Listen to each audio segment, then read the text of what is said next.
Hello, this is Zoccolante from Healthy Place Surviving ED, a blog about eating disorder recovery and beyond. So, in the post above, I talked about mirrors and how I got a comment last week about how one lady can't look at herself in the mirror without breaking down in tears.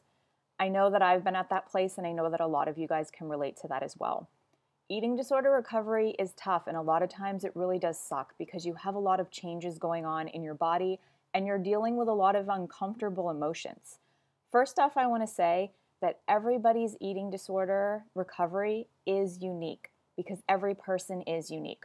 Although eating disorder persons all share similar characteristics of eating disorders, everybody comes with a varied experiential background, life experience, and what has brought them to this place.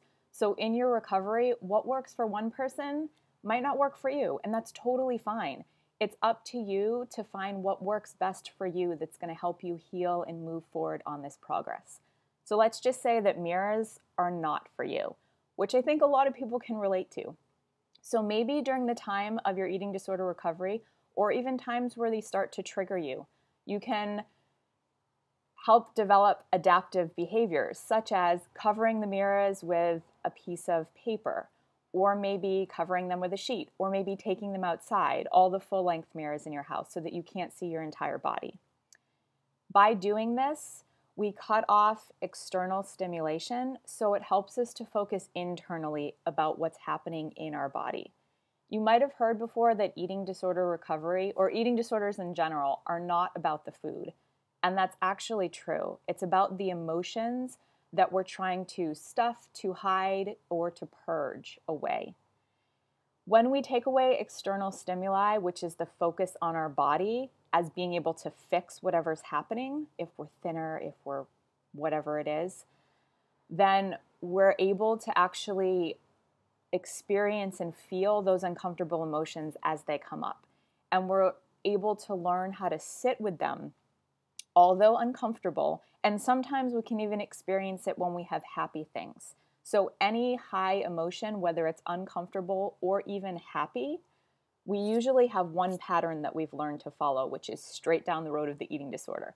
So if we can learn to not take that path and to be able to breathe into what's happening in this moment, we will eventually learn how to be able to sit better with those emotions and to be able to process them, to handle them, and to move through them.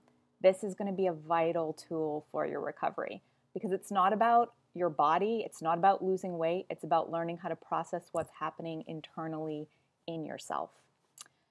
I always recommend an eating disorder therapist that is licensed and specializes in eating disorders to help you process these feelings. There's also a lot of great books that people have written on eating disorder recovery if you're doing it at home on your own or in the process of looking for a therapist.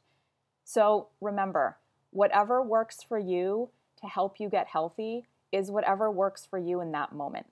Learn to listen to your body and learn to develop these things that nourish you and can help you heal.